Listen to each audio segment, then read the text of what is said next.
നമസ്കാരം, എല്ലാവർക്കും കേരള റെസിപ്പിയിലേക്ക് സ്വാഗതം. ഇന്നത്തെ പാചകത്തിൽ എന്നെ ഹെൽപ്പ് ചെയ്യാനായിട്ട് എൻ്റെ കൊച്ചുമകനും കൂടി എൻ്റെ കൂടെയുണ്ട്. നമുക്ക് മകനെ ഒന്ന് പരിചയപ്പെട്ടാലോ? ഹായ്, ഞാൻ ജയഫിൽ. നമുക്ക് എല്ലാവർക്കും പാനിപ്പൂരി ഇഷ്ടമല്ലേ? അപ്പൊ നമുക്ക് ആ പാനിപ്പൂരി എങ്ങനെ ഉണ്ടാക്കാമെന്ന് നമുക്ക് നോക്കാം. ഇനി നമുക്ക് ഇതിലേക്ക് ആവശ്യമായ ഇൻഗ്രീഡിയൻസ് എന്തൊക്കെയാണെന്ന് നോക്കാം. 1 കപ്പ് റവ, അത് വറുത്ത റവയാണേലും കുഴപ്പമില്ല. പിന്നീട് 1/4 കപ്പ് മൈദ, അതിന് ആവശ്യമായ ഉപ്പ്. പിന്നീട് ഇതിലേക്ക് ആവശ്യമായത് ചെറു ചൂടുവെള്ളമാണ്. അത് ആവശ്യത്തിന് ഒഴിച്ച് നമുക്ക് ചപ്പാത്തിക്ക് കുഴയ്ക്കുന്നത് പോലെ നല്ല രീതിയിൽ കുഴച്ചെടുക്കാം. ഇതുപോലെ നമ്മുടെ ഉള്ളിയൊക്കെ ചതയ്ക്കുന്ന ചെറിയ കല്ലുണ്ടെങ്കിൽ മാവ് ഇതുപോലെ ഇടിച്ചിടിച്ച് കുഴയ്ക്കുകയാണെങ്കിൽ നല്ല രീതിയിൽ മയപ്പെട്ടു വരും. 1 സ്പൂൺ സൺഫ്ലവർ ഓയിലും കൂടി ഒഴിച്ച് ഒന്നുകൂടി നമുക്ക് നല്ല രീതിയിൽ ഇടിച്ചിടിച്ച് കുഴച്ച് മയപ്പെടുത്താം. നല്ല രീതിയിൽ ഇടിച്ചിടിച്ച് നല്ല രീതിയിൽ മയപ്പെടുത്തി കുഴച്ചെടുത്തിട്ടുണ്ട്. ഇനി ഇത് നമുക്ക് അരമണിക്കൂർ നേരം റെസ്റ്റ് ചെയ്യാനായിട്ട് വെക്കാം. മാവ് നല്ല രീതിയിൽ മയപ്പെട്ടാലാണ് നല്ല പൂരി നമുക്ക് ഉണ്ടാക്കിയെടുക്കാൻ പറ്റുള്ളൂ. ഇതിനി അരമണിക്കൂറോ 3/4 മണിക്കൂറോ നേരം ഇരുന്നോട്ടെ. അത് കഴിഞ്ഞിട്ട് നമുക്ക് പിന്നീട് പൂരിയാക്കാം. ഈ റെസ്റ്റ് ചെയ്യുന്ന സമയത്ത് നമുക്ക് ജുവാൻ്റെ ഒരു ഗിത്താർ പ്ലേ കേൾക്കാം.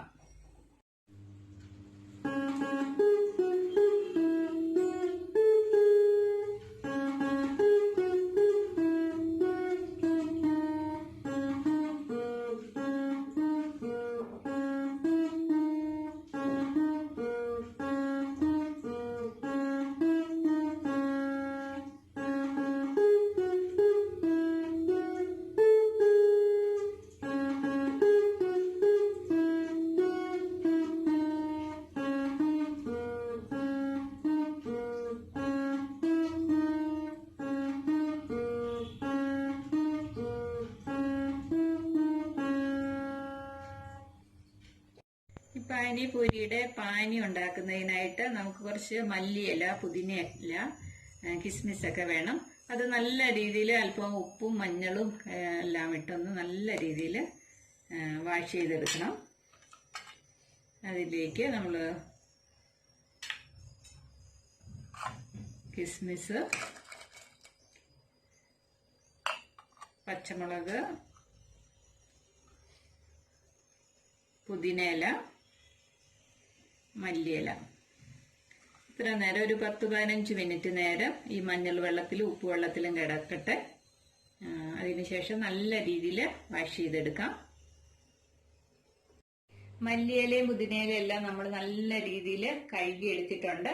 ഇനി ഇത് മിക്സിയുടെ ജാർ എടുത്തിട്ട് മല്ലിയില, പുതിനയില, അതുപോലെ പച്ചമുളക്, ഇഞ്ചി, ജീരകം, വാളൻപുളി, കിസ്മിസ്, ഇത്രയും മിക്സിയിൽ ഇട്ടിട്ട് കുറച്ച് വെള്ളം ഒഴിച്ച് നല്ല രീതിയിൽ മിക്സിയിൽ അരിച്ചെടുക്കണം. മിക്സിയിൽ നല്ല രീതിയിൽ അരച്ചെടുത്തു. അതിനുശേഷം നമ്മളൊരു അരിപ്പയിൽ അരിച്ചെടുക്കുകയാണ് ചെയ്യുന്നത്. ഇത് നല്ല രീതിയിൽ അരിച്ചെടുക്കണം. നല്ല രീതിയിൽ അരഞ്ഞില്ല എന്നുണ്ടെങ്കിൽ കുറച്ചും കൂടി വെള്ളം ഒഴിച്ച് അടിച്ചെടുക്കുക. നമ്മൾ കിസ്മിസ് ഇട്ട സമയത്ത് അതിന് പകരമായിട്ട് ഈത്തപ്പഴം ഇടാം കേട്ടോ. കിസ്മിസ് ഒന്ന് വേവിക്കുകയാണെങ്കിൽ പെട്ടെന്ന് മിക്സിയിൽ അടിഞ്ഞു കിട്ടും. അതുപോലെ തന്നെ ഈത്തപ്പഴം അങ്ങനെ തന്നെയാണ്. ഇതിപ്പോൾ ഞാൻ ഒന്ന് കഴുകി എടുത്തേ ഉള്ളൂ. അതുകൊണ്ട് നല്ല രീതിയിൽ മിക്സിയിൽ പലവട്ടം അടിച്ചതിന് ശേഷമാണ് എനിക്കിത് അരഞ്ഞു കിട്ടിയത്. ഒന്ന് ബോയിൽ ചെയ്താൽ പെട്ടെന്ന് നമുക്ക് അരഞ്ഞു കിട്ടും. ഇത് നല്ല രീതിയിൽ കുറച്ചും കൂടി വെള്ളം ഒഴിച്ചിട്ട് ഇതുപോലെ ഇതിലെ സത്ത് മുഴുവനും ഇളക്കി എടുക്കണം. പാനി നല്ല ലൂസാണ് വേണ്ടത്. അപ്പോൾ വെള്ളം കുറച്ച് ഒഴിച്ചെന്ന് വെച്ച് കുഴപ്പമൊന്നുമില്ല. സകല സത്ത് ഇഞ്ചിയുടെ, ജീരകത്തിൻ്റെ, പച്ചമുളക്, മല്ലിയില എല്ലാ സത്തും നമുക്ക് ഈ ജ്യൂസിൽ കിട്ടിയിട്ടുണ്ട്.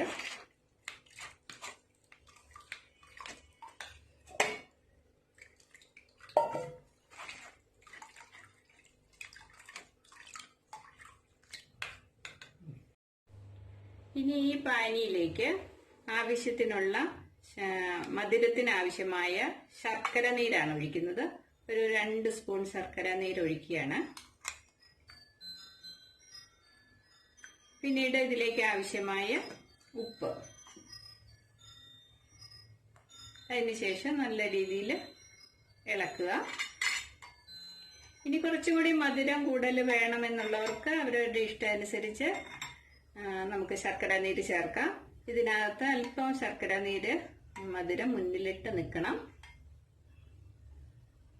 ഞാനിപ്പോൾ ഇതിന്റെ മധുരം നോക്കി, ഇതിൽ കുറച്ചും കൂടി ശർക്കര ആവശ്യമാണ്, അതുകൊണ്ട് കുറച്ചും കൂടി ഒഴിക്കുകയാണ്.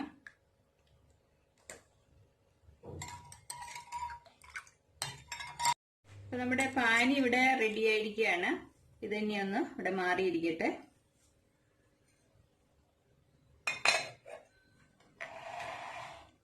ഇനി ഇതിലേക്ക് 2 പൊട്ടറ്റോ തോല് കളഞ്ഞ് നല്ല രീതിയിൽ കഴുകിയെടുത്തിട്ടുണ്ട്.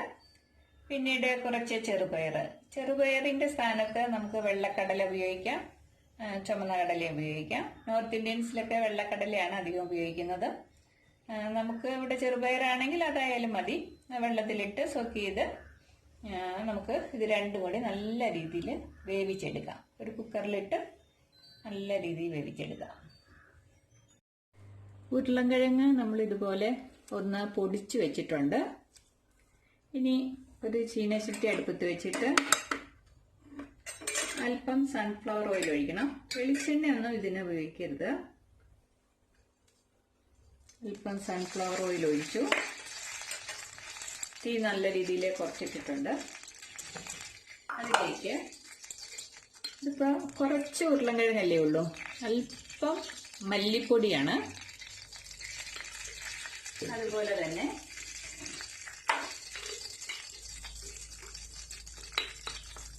കുറച്ച് മുളക് പൊടി. ഇപ്പൊ കുറച്ചേ ഉള്ളൂ, നമ്മൾ കൂടുതൽ അളവെടുക്കുകയാണെങ്കിൽ അതനുസരിച്ച് എടുത്തോളണം. അതുപോലെ തന്നെ കുറച്ച് കുരുമുളക് പൊടി,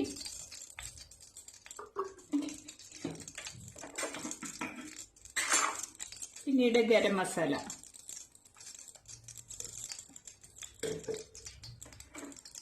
ഇതൊന്ന് മൂത്ത് കഴിയുമ്പോൾ നമ്മൾ ഈ ഉരുളൻകിഴങ്ങ് ഇതിലേക്ക് ഇടാം.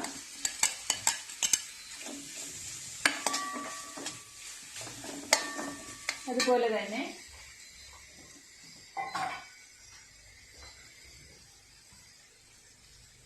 നമ്മൾ വേവിച്ച ചെറുപയർ, ഇതിപ്പോ ഇവിടെ വേവിച്ച് ഉലർത്തിയിരുന്ന ചെറുപയറാണ് ഞാൻ ഇടുന്നത്. അങ്ങനെ വേണമെന്നും നിർബന്ധമില്ല.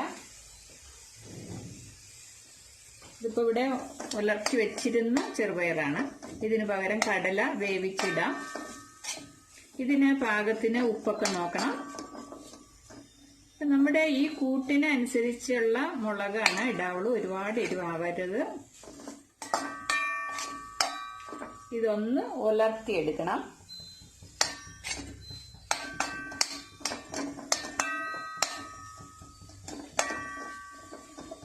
അപ്പൊ ഇതിന്റെ ഉപ്പൊക്കെ പാകാണ്.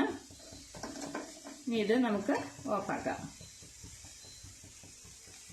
ഇതിപ്പോ ഏകദേശം ഒരു മണിക്കൂറോളം ആയിട്ടുണ്ട്. ഇനി ഇത് നമുക്ക് ഒന്നും കൂടി ഒന്ന് നല്ല രീതിയിലൊന്ന് കുഴച്ചെടുത്തിട്ട് നമുക്കിവിടെ പരത്തിയെടുക്കാം. പൂരിയുടെയൊക്കെ കനത്തിലാണ് നമ്മളിത് പരത്തുന്നത്. ഇതിൽ നിന്ന് ഒരു ചെറിയ പോർഷൻ എടുത്തിട്ട് നമ്മളിതാ ഇതുപോലെ നല്ല രീതിയിലൊന്ന് കനം കുറച്ച് പരത്തിയിട്ടുണ്ട്. ഇനി നമുക്ക് ചെറിയ വട്ടത്തിൽ നമുക്കിത് കട്ട് ചെയ്തെടുക്കാം.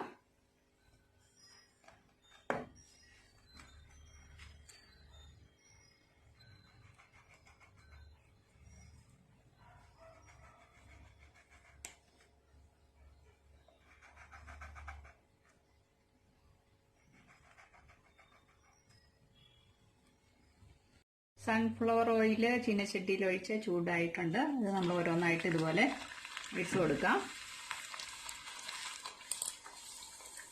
ഇതുപോലെ കൊമളച്ച് വരണം.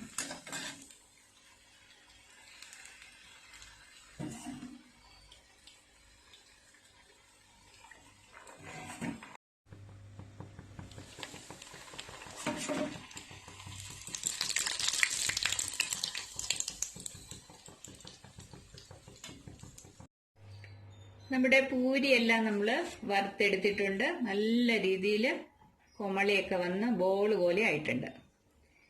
പിന്നെ നമ്മൾ ഉരുളക്കിഴങ്ങും ചെറുപയറും കൂടി ചേർത്തൊരു മസാല ഇവിടെ റെഡിയാക്കിയിട്ടുണ്ട്. പിന്നെ ഒരു ചെറിയ സവാള ഉള്ളി ചെറുതായിട്ട് അരിഞ്ഞ് വെച്ചിട്ടുണ്ട്. പിന്നെ ഇത് മല്ലിയില, പുതിനയില, ശർക്കര, ഇഞ്ചി, കിസ്മിസ് എല്ലാം കൂടെ അടിച്ച് ഒരു നല്ലൊരു പാനി നമ്മൾ റെഡിയാക്കിയിരുന്നു. ഇനി ഇതെല്ലാം ഒന്ന് സെറ്റ് ചെയ്താൽ മാത്രം മതി നമ്മുടെ പാനിപൂരിക്ക്. ഇപ്പൊ നമ്മുടെ പൂരിയെല്ലാം വറുത്ത് പോയി കഴിഞ്ഞു. ഇനി ഇപ്പം നമുക്കിത് എങ്ങനെ കഴിക്കണം എന്ന് നോക്കാം. ഇതിങ്ങനെ കുത്തി പൊട്ടിച്ചിട്ട് ഇതിൻ്റെ അകത്ത് ഫില്ല് ചെയ്യാൻ പാകത്തിന് ഈ ഉരുളക്കിഴങ്ങെല്ലാം ഇതിൻ്റെ അകത്ത് ഫില്ല് ചെയ്തിട്ട് ഉരുളക്കിഴങ്ങ് അങ്ങനെ ഫില്ല് ചെയ്തിട്ട് ഇച്ചിരി സവാള വെച്ച് ഇച്ചിരി പാനി വയ്ക്കുക.